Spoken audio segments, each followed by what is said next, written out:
Assalamu alaikum. You are watching NetStack, the world of nature, science and technology.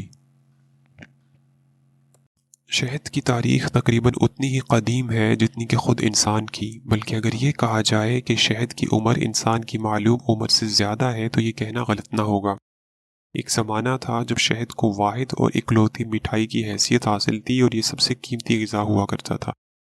यही वजह है कि तमाम मालूम तहज़ीबों में इसकी इस्तेमाल का सबूत मिलता है। स्पेन की एक गार में दीवारों पर कंदा की गई चंद तस्वीर इस बात का सबूत देती हैं कि पत्थर के ज़माना में जब इंसान ने गारों में पनाह ली और आग से हरारत हासिल करने का हुनर सीखा तो उस वक़्त भी वो शहद की अफादियत और इसके इस्तेमालात से बखूबी वाकिफ़ था। कदीम मिस्र के अंदर शहद और शहद की मक्खी को बहुत ही अहम मकाम हासिल था, जिसका अंदाज़ा इस बात से लगाया जा सकता है कि फ़राईन मिस्र अपने लिए बी किंग का ख़ताब इस्तेमाल करते थे और अपने घरों को मक्खी के नाम से मंसूब करते थे। शहद की मक्खी और ख़ुद शहद को बहुत ही मुक़द्दस और खुदा से वाबस्ता चीज़ समझा जाता था। मिस्र के लोग शहद को जिन चीज़ों के लिए इस्तेमाल करते थे उनमें सबसे अहम अद्वियात के अंदर इसका इस्तेमाल था। वो ना सिर्फ जिल्द और आँखों की बहुत सी बीमारियों में शहद को बतौर ऑइंटमेंट इस्तेमाल करते थे, बल्कि ज़ख्मों और जली हुई जगहों पर शहद को बतौर मरहम इस्तेमाल किया जाता था। मिस्र के लोग खाने की लज्जत को बढ़ाने के लिए उसके अंदर शहद को इस्तेमाल किया करते थे और शहद ही वो वाहिद मिठाई थी जो उस ज़माने में मरगूब और महबूब थी। इसके अलावा मिस्र के लोग अंगूरों की शराब को तैयार करते हुए भी शहद को उसके अंदर इस्तेमाल करते थे ताकि उसका जायका और उसकी लज्जत को बढ़ाया जा सके। मुअज़्ज़िज़ीन मिस्र में से जब किसी का इंतकाल हो जाता तो उसकी लाश को हनूत करने के लिए भी शहद का इस्तेमाल किया जाता और उसकी अगली ज़िंदगी के लिए भी शहद को उसके ताबूत के अंदर रख दिया जाता था।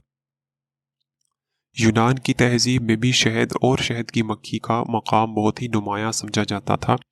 शहद उस ज़माना में एक ऐसे मशरूब के तौर पे जाना जाता था जिसे लोग दायमी बका के लिए इस्तेमाल करते थे। ये बहुत सारी बीमारियों का इलाज भी तसव्वुर किया जाता था और बुकरात, जिनको बाबाए तिब कहा जाता है और यूनान से उनका ताल्लुक़ है, उन्होंने बहुत सी बीमारियों और ज़ख्मों के इलाज के तौर पे शहद ही को तजवीज़ किया है। इसके अलावा उस ज़माना में ब्यूटी मास्क के तौर पे भी शहद ही का इस्तेमाल किया जाता रहा। अरस्तु, जिनका ताल्लुक़ यूनान से था, उन्होंने अपनी सबसे पहली तसनीफ़ ही शहद की मक्खियों को पालने से मुताल्लिक़ की।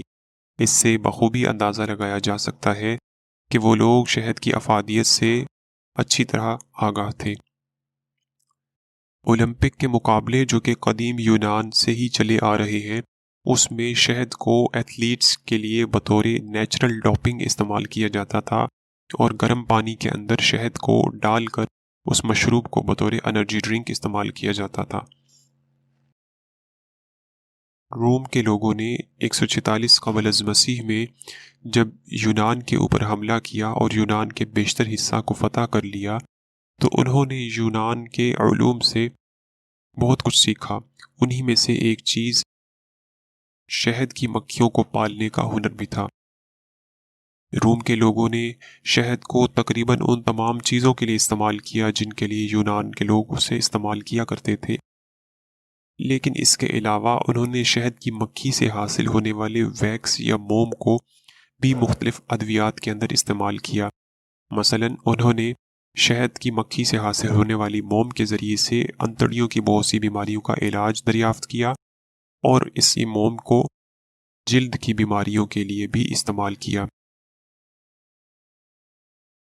दौरे जदीद में जहाँ इंसान ने आसमान से बातें करते हुए बुलंदोबाला स्काई स्क्रैपर्स बनाए, वहीं तहकीक के मैदान में होने वाली तरक्की ने बहुत से साइंसी हक़ाइक़ से पर्दा हटा दिया और ये बात साबित कर दी कि शहद से मुताल्लिक़ जो अक़ायद कदीम तहज़ीबों के लोग रखा करते थे और जिन्हें अभी तक मिथ समझा जाता रहा, उनमें से अक्सर दुरुस्त थे।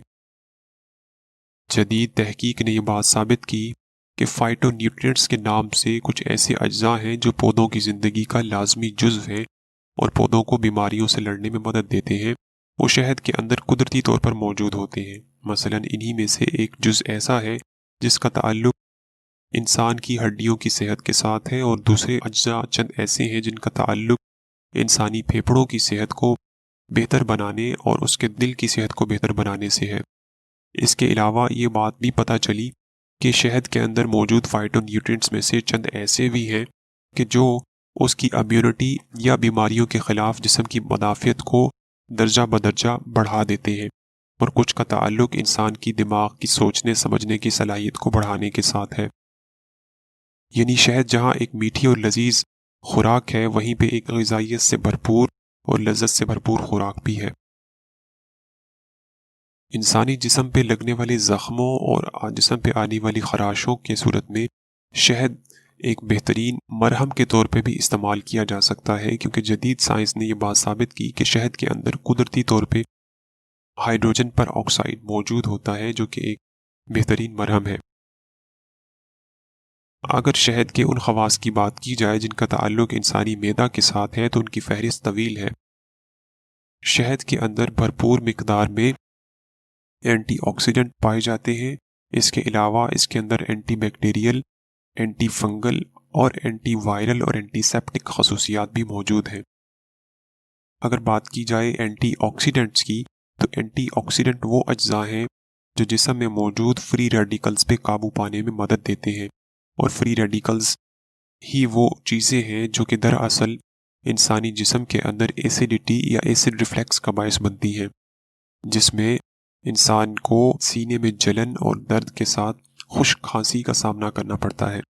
شہد کو انسانی معدہ کی صحت اور اس کے ہاضمے کو بہتر بنانے کے لیے بھی استعمال کیا جا سکتا ہے، اور اس کے علاوہ بہت سی معدے کی بیماریوں میں بھی بطور علاج شہد کا استعمال ثابت ہوا ہے، جیسا کہ ڈائریا اور مختلف بیکٹیریل انفیکشنز میں شہد کا استعمال انتہائی کارگر ہے۔ شہد کے چند ایسے استعمالات جن سے عام لوگ ناواقف ہیں، ان میں سے ایک یہ بھی ہے کہ یہ انسانی بلڈ پریشر کو معتدل درجہ تک لے آتا ہے، اور اس میں موجود مختلف طرح کے وٹامن جیسے وٹامن بی، سی وغیرہ انسانی جسم کے لیے بہت ہی ضروری ہیں۔ اس کے علاوہ یہ بات ثابت ہوئی کہ شہد کی ایک قسم بریسٹ کینسر اور مختلف قسم کے کینسرز میں انتہائی کارگر ہے۔ شہد جہاں ایک طرف برے کولیسٹرول کا لیول ڈیکریز کرتا ہے، وہیں دوسری طرف اچھے کولیسٹرول کے لیول کو بڑھاتا اور ٹرائی گلیسرائڈز کے لیول کو کم کرتا ہے، جس سے ہارٹ اٹیک کا خدشہ کم ہو جاتا ہے۔